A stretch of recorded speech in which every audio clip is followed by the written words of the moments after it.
अस्सलाम वालेकुम dear student, here is Rizwan Danish your biology teacher. आज हम नेक्स्ट टॉपिक डिस्कस करने लगे हैं जो कि है रेस्पिरेटरी डिसऑर्डर। जब भी हम किसी भी ऑर्गन सिस्टम के बारे में किसी भी चैप्टर में पढ़ रहे हैं तो उसके आखिर में उसके डिसऑर्डर्स के बारे में पढ़ रहे हैं, उनकी डिजीजेस के हवाले से देख रहे हैं। क्योंकि इस चैप्टर में हमने रेस्पिरेटरी सिस्टम के हवाले से देखा था, हमारे जो है गैसेस एक्सचेंज के हवाले से देखा था। तो इस चैप्टर में हम आखिर में ये देखेंगे कि हमारे जो रेस्पिरेटरी सिस्टम्स के हवाले से जो डिजीजेस हैं, जो बीमारियां हैं, उसके हवाले से देखते हैं। तो सबसे पहले हम ये लफ्ज डिसऑर्डर के बारे में हम देख लेते हैं कि डिसऑर्डर, जो ये लफ्ज निकला ऑर्डर से। ऑर्डर जो है ना, ऑर्डर का मतलब है कि कोई भी चीज जो कि एक सीक्वेंस में चल रही है, that is going in fine, यानी कि कोई भी काम अगर वो वैसे नॉर्मल हो रहा है तो हम कहेंगे everything is going in order. अगर उसमें कोई चेंज आ जाती है तो उसको हम डिसऑर्डर कहते हैं, यानी कि उसको एब्नॉर्मैलिटी कहते हैं या उसको पैथोलॉजी कहते हैं साइंस की जुबान में। तो डिजीज भी वहीं से निकला है, जैसे डिस ईज इजी है, नॉर्मल है, एवरीथिंग इज फाइन, लेकिन डिस ईज के एब्नॉर्मैलिटी है। तो ये डिसऑर्डर का मतलब ये हो गया कि यानी कि कोई भी डिजीज, कोई भी बीमारी के हवाले से। तो रेस्पिरेटरी डिसऑर्डर जो है ये पाकिस्तान में अनलकीली पाकिस्तान में ये ज्यादा कॉमन है, क्योंकि पाकिस्तान में जो है इसके पॉल्यूटेंट्स की वजह से, पोल्यूशन की वजह से ये जो है ये बीमारियां जो है, सांस की बीमारियां जो है वो ज्यादा कॉमन देखी जाती हैं। तो इसमें जो है सबसे पहले है chronic obstructive pulmonary disease, COPD। COPD का जिक्र शायद आपकी बुक में नहीं है, लेकिन इसको समझने में आपको बहुत आसानी होगी कि यह है क्या, क्रॉनिक ऑब्स्ट्रक्टिव पल्मोनरी डिजीज। तो इसमें दो तरह की चीजें हो सकती हैं, क्रॉनिक ब्रोंकाइटिस भी हो सकती है और एम्फिसीमा भी हो सकती है। कि पहले क्रॉनिक ब्रोंकाइटिस होती है, क्रॉनिक से भी पहले एक्यूट ब्रोंकाइटिस होती है। अगर वो एक्यूट ब्रोंकाइटिस जो है मतलब उसका ट्रीटमेंट तो किया जाए लेकिन उसको मेडिकेशन जो है वो रिस्पॉन्ड ना करें तो फिर क्रॉनिक ब्रोंकाइटिस हो जाती है। अगर ये क्रॉनिक ब्रोंकाइटिस हो गई तो अगर ये भी ट्रीट ना हुई तो उससे सिवियरिटी जो है ना उसकी एम्फिसीमा हो सकती है। तो इसलिए हम इसको कहते हैं क्रॉनिक ऑब्स्ट्रक्टिव पल्मोनरी डिजीज। तो नेक्स्ट है नमूनिया के बारे में भी हम तफसील से देखेंगे। और नेक्स्ट एस्थमा वैसे एलर्जी की एक किस्म है, लेकिन ये चूंकि ये इफेक्ट तो हमारे लंग्स के ऊपर कर रहा है, यानी कि हमारे रेस्पिरेटरी सिस्टम के ऊपर कर रहा है, तो इसलिए हम इसको भी रेस्पिरेटरी डिसऑर्डर के अंदर ही देखते हैं। तो हम चलते हैं, सबसे पहले आज हम डिस्कस करेंगे क्रॉनिक ऑब्स्ट्रक्टिव पल्मोनरी डिजीजेस में। सबसे पहले हम देखेंगे ब्रोंकाइटिस के हवाले से। तो ब्रोंकाइटिस क्या है? ब्रोंकाइटिस नाम से ही जाहिर है कि ये हमारे ब्रोंकाई के हवाले से है, यानी कि हमारे ब्रोंकाई के अंदर अगर कोई भी चेंज आ जाती है, कोई भी इंफेक्शन हो जाता है तो उसको हम ब्रोंकाइटिस कहते हैं। तो ब्रोंकाइटिस होता क्या है कि इसके अंदर इन्फ्लेमेशन ऑफ एक तो ब्रोंकाई है या ब्रोंक्यूल्स भी हो सकते हैं। तो यहाँ पे हमने लास्ट टाइम स्ट्रक्चर देखा था कि ये जो ट्रेकिया है जो आगे तकसीम होता है, तो पहले यहाँ पे ये जो नाली इस तरफ जा रही है इसको हम ब्रोंकाई कहते हैं। अब ये ब्रोंकाई मजीद आगे जो है ना नालियों के अंदर तकसीम होती है जिसको हम ब्रोंक्यूल्स कहते हैं। इन ब्रोंक्यूल्स के अंदर, इन नालियों के अंदर ऐसे ग्लैंड्स पाए जाते हैं जो कि म्यूकस की प्रोडक्शन करते हैं। लेकिन इस बीमारी के अंदर होता यह है कि ये जो म्यूकस की जो प्रोडक्शन है बहुत ज्यादा हाई हो जाती है, यानी कि म्यूकस की प्रोडक्शन बहुत ज्यादा होने लग जाती है। जब म्यूकस की प्रोडक्शन ज्यादा होगी, इसके अलावा इन नालियों के अंदर छोटे छोटे जो है बाल नुमा साख्तें होती हैं जिनको हम सीलिया कहते हैं, जो म्यूकस को प्रोपेल करते हैं बॉडी से बाहर निकालने के लिए थ्रू ओरल कैविटी। तो यहाँ पे म्यूकस की जब प्रोडक्शन बहुत ज्यादा हो जाती है तो ये जो एयर पैसेज वे है ये ब्लॉक होना शुरू हो जाता है।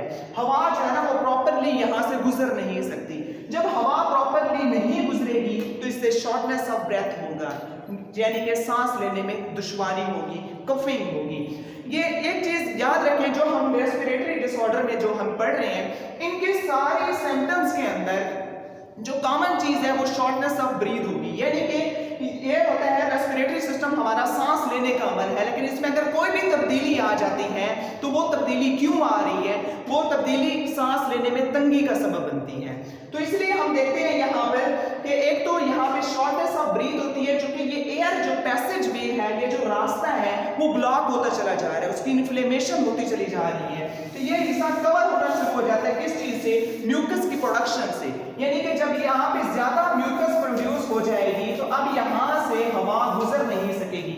जब हवा नहीं गुजरेगी तो नतीजा क्या निकलेगा, हवा ना गुजरने की वजह से यहाँ पे गैसेस एक्सचेंज प्रॉपरली नहीं हो सकेगी, ऑक्सीजन की कमी होने लगेगी, जिसको हम हाइपोक्सिया कहते हैं। साइंस की जुबान में ऑक्सीजन की कमी को हम हाइपोक्सिया कहते हैं। जब यहाँ पे ऑक्सीजन की कमी हो जाएगी तो इससे जो है ना फर्दर जो है ना वो प्रॉब्लम, फर्दर कॉम्प्लिकेशन जो है ना होने लगेगी।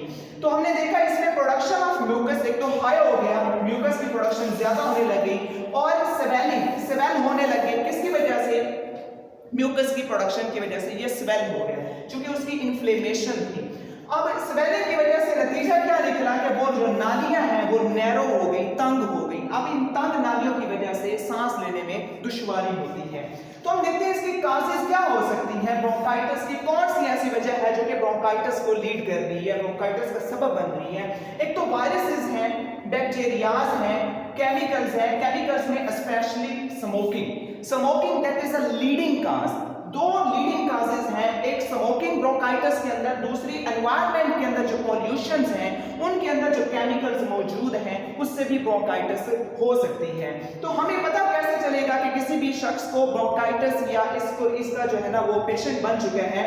तो उसके हम सिम्टम्स देखते हैं। एक तो cough that is a common symptom of every respiratory disorder. Mild wheezing की सांस लेने में जो है ना उसको जो है ना अजीब सी आवाजें आती हैं, या सोते हुए जो है ना जैसे सीटियां बजती हैं वैसे आवाज आती है, जिसको हम स्टेथोस्कोप की मदद से इसको हम रियलाइज कर सकते हैं। हाई फीवर होता है, चिल्स यानी कि ठंड लगना, कपकपी सी होनी, shortness of breath that is also a common symptom of the respiratory system. Shortness of breath का मतलब है कि सांस लेने में दुश्वारी होती है, स्पेशली व्हाइल एक्सरसाइज। और ये भी देखने में आया कि ये कॉमनली 45 प्लस जो लोग होते हैं यानी कि ओल्डर देन 45 उनके अंदर ये बीमारी ज्यादा देखने को मिलती है। अब हमने ब्रोंकाइटिस को जनरली देखा, अब हम देखते हैं कि ब्रोंकाइटिस की टाइप्स भी हैं। टाइप्स है on the base of severity. अगर ये ब्रोंकाइटिस जो है इसको हम कहते हैं एक एक्यूट ब्रोंकाइटिस हो सकती है और एक क्रॉनिक हो सकती है। एक्यूट से मुराद ये है कि वो ज्यादा सीवियर नहीं है, वो क्योरेबल है, उसको रिवर्स किया जा सकता है। तो जो एक्यूट है वो 2 वीक्स तक रहती है, परसिस्ट करती है ये बीमारी, और उसके बाद उसको जो है ना वो खत्म हो जाती है और उससे कोई परमानेंट डैमेज भी नहीं होता, यानी कि सारी की सारी नालियों के ऊपर कोई ऐसी इन्फ्लेमेशन या बात के लिए कोई ऐसे असरअंदाज नहीं होती।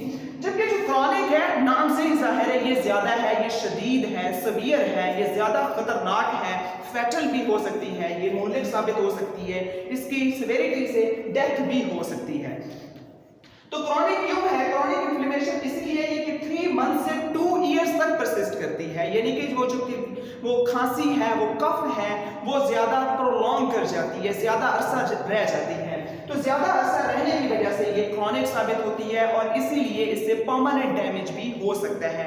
तो अगर इसको जो है ना हमने कैसे जो है ना पता लगाना है, कैसे डायग्नोस करना है, इसकी क्लिनिकल सिम्टम्स के साथ साथ जो है ना इसका एक्सरे वगैरह भी लिया जा सकता है, या इसको जो है ना एंडोस्कोपी वगैरह से, या इसको जो है ना सिटी स्कैन की वजह से भी की मदद से भी इसको देखा जा सकता है।